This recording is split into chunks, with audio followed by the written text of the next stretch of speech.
ओम। बहुत ही शीघ्रता से मैं समराइज कर रहा हूँ।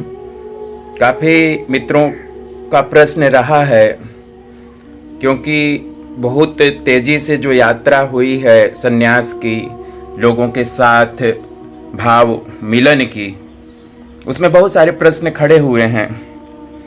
तो आज आपके सम्मुख इसी हेतु से लाइव हो रहा हूँ।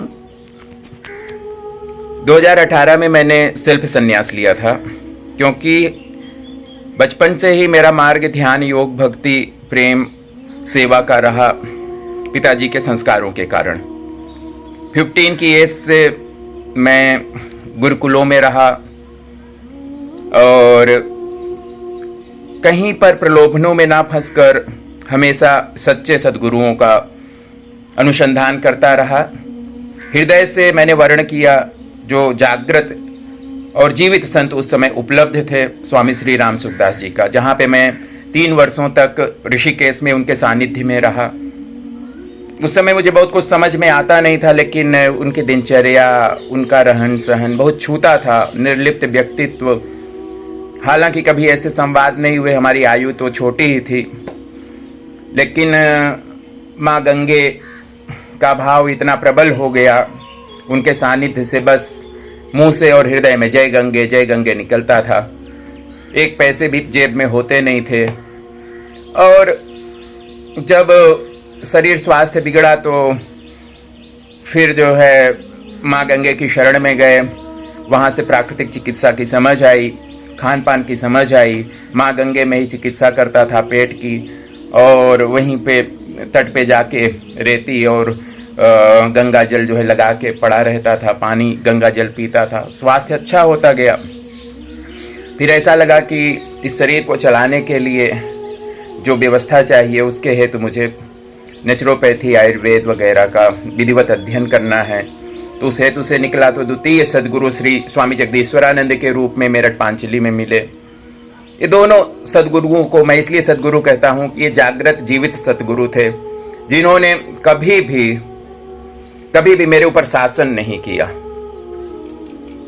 और हमेशा मुझे सहयोग दिया। उनके सानिध्य में मेरा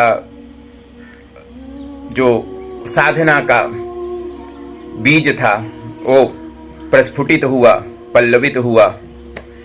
और 18 अथवा 19 की एज में मुझे पहली बार परम तत्व चेतना में जो समाहित होने का अनुभव प्राप्त हुआ, और तड़प बढ़ती गई, क्योंकि वह ऐसी समाधि थी कि जिसमें जो भाव बना रहता था, लेकिन फिर उसकी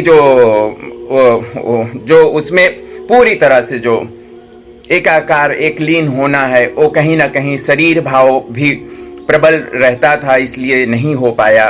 और आगे के अनुसंधान में मैं भटकता रहा, और 25 के उम्र में बीच में काफ़ी आश्रमों का, काफ़ी मार्गों का अनुभव रहा।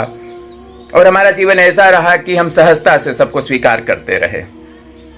जहाँ जो भी साधना के मार्ग में आया और मुझे प्रामाणिकता से अगर उन्होंने सहयोग और मार्गदर्शन किया हो तो हमने स्वीकार किया। लेकिन फिर रास्ते अलग अलग इसलिए हो जाते हैं क्योंकि बहुत सारे लोग अपने स्वयं के शरीर की व्यवस्था, इंद्रियों की तृप्ति के लिए बहुत कुछ ऐसे गुपचुप कार्य करते रहते हैं जो वो छुपाना चाहते हैं, और हम किसी के प्रलोभन में अथवा किसी के इस कार्य में सहयोगी नहीं हो सके। सो जो है रास्ते अलग अलग होते गए, और अभी तक यह परंपरा, यह श्रृंखला मेरे जीवन में ऐसे चलती रही। और इन 2 सद्गुरुओं का जो महत्व रहा वो आज तक बना हुआ है। और उसके बाद हम किसी को सद्गुरु के रूप में तो मान नहीं पाए, लोग सामने से आते हैं। 18 में मैंने सेल्फ संन्यास लिया, बीच में विवाह हुआ। विवाह तो चलना ही नहीं था, ऐसा अब मैं इसलिए कह रहा हूँ क्योंकि मेरी जो दृष्टि थी, वृत्ति थी, जो मेरे उद्देश्य थे, उसमें सहयोगी होना, उसमें साथ में यात्रा करना, यह बहुत रेयर लोगों का विषय रहा है। गिने चुने लोग हम कह सकते हैं कि सबके जीवन में होते हैं, तो हमारे जीवन में भी ऐसे गिने चुने लोग हैं, यहाँ हैं, देश में हैं, विदेश में हैं, लेकिन गिने चुने हैं। 18 में स्वामी हरिदास चैतन्य मानव मेरे पिताजी की अनुमति से, माताजी की अनुमति से, क्योंकि स्थितियां ऐसी चल रही थीं, चेतना बहुत सूक्ष्म होने लगी थी, सूक्ष्म जगत की सारी सत्ताएं जो है वो संपर्क में आने लगी और स्थूल जगत छूटता जा रहा है, छूटता जा रहा है, छूटता जा रहा है। बहुत विकट स्थिति।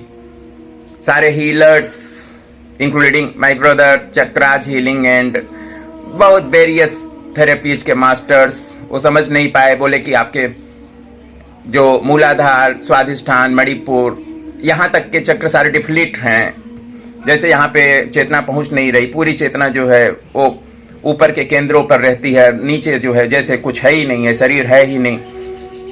घंटों तक, दिनों तक ऐसी स्थितियों में रहना पड़ता और शरीर में काफ़ी जो चोटें आ जाती, कुछ समझ में नहीं आता।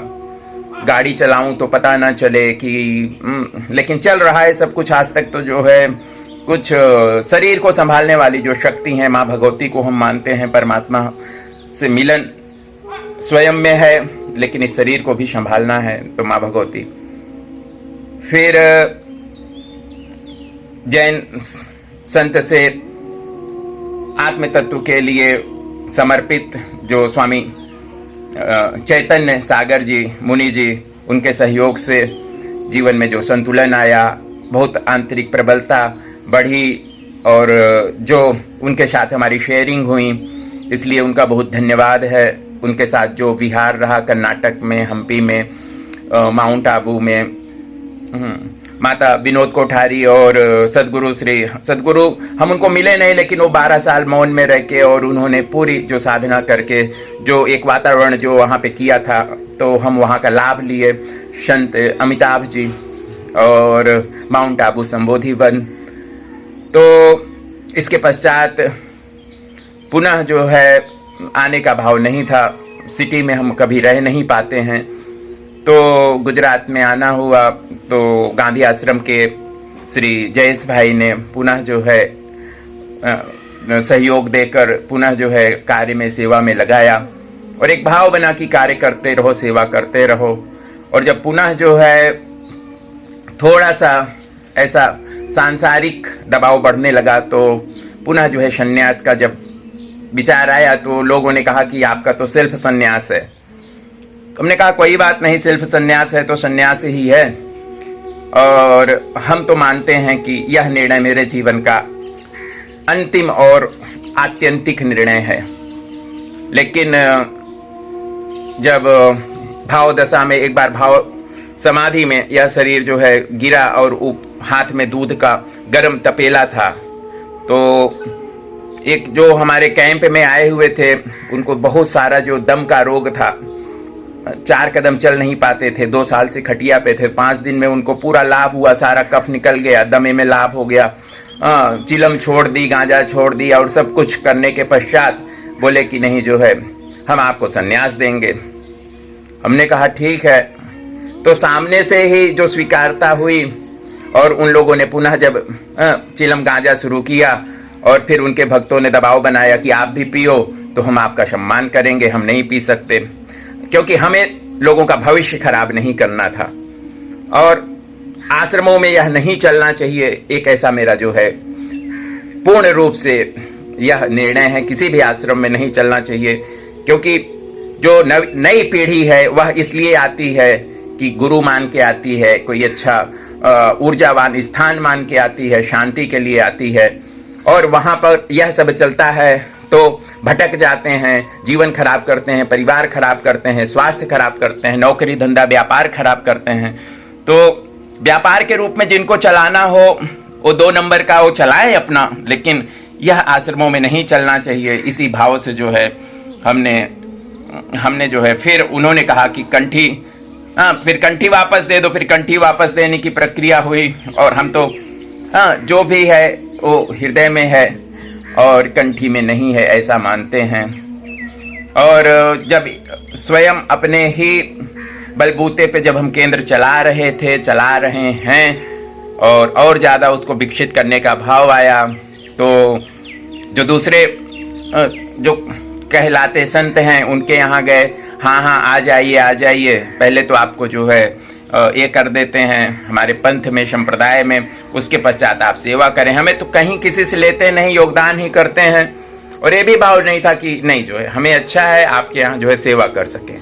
नहीं, अब ऐसा हो गया तो ठीक है, आप जो है आते जाते रहें जो है। फिर हमने कहा, हमारे लगभग फरवरी महीने के बाद से हम निकले, जून महीना आज चल रहा है, 4 महीने पूरे हुए, और हमने देखा तथाकथित लोग अपने शिष्य बना के और उनका माइंड वॉश करते हैं, और उनके सामने जो है कोई बोले नहीं, बस यही कुछ बोलना नहीं है, जैसे कहें वैसे करना है। और ये जो एक जो वृत्ति है लोगों के मानसिकता में, ये जो है हम नहीं स्वीकार कर पाए, इसलिए हमारा तो संन्यास है ही। लेकिन ये जो बीच में जो तथाकथित जो हुए, जो कार्यक्रम हुए, ये हम पुनः प्रतिष्ठा होती है, ऐसे पुनः प्रतिष्ठाएं होती रही हैं, हमें कोई फर्क नहीं पड़ता है। लोग आते हैं जाते हैं, ऐसे गुरु आते हैं जाते हैं, ऐसा मैं मानता हूँ। जो मेरे हृदय में स्वामी राम सुखदास जी के लिए और स्वामी जगदीश्वरानंद जी, उनका प्रेम, उनका जो उन्होंने फाउंडेशन बनाया चिकित्सा जगत में, जो मुझे सफलताएं मिली, उसका पूरा श्रेय स्वामी जगदीश्वरानंद जी को है, मेरठ पांचली वाले। और भक्ति जगत में, प्रेम के जगत में, सेवा के जगत में जो भी है वह स्वामी राम सुखदास जी और मेरे पूज्य पिता श्री डॉक्टर ऋषि राम तिवारी जी का है, जिन्होंने कभी भी अपने हृदय से मुझको विलग नहीं किया। बहुत सारी मधुर स्मृतियां उनके साथ बिताए हुए जीवन की हैं, उनके साथ मिले हुए सद्ज्ञान की हैं। अस्तु, आप सभी को नमन कर रहा हूं, और ईश्वर सबको हृदय में स्थित सद्गुरु से मिलन कराए, परिचय कराए। यही एक हेतु किसी शरीरधारी गुरु का होता है। उसके बाद गुरु शांत हो जाता है और शिष्य और गुरु में भेद नहीं रहता। यह सूक्ष्म भाव मुझे श्री सद्गुरु के चरणों से मिला। आप सभी के हृदय में परमात्मा हैं, उनके साथ मेरा नित्य मिलन, नित्य सत्संग होता रहे, इसी भाव से यह एक रजुआत की है। जय जय श्री सीताराम, जय जय श्री राधेश्याम। ओम।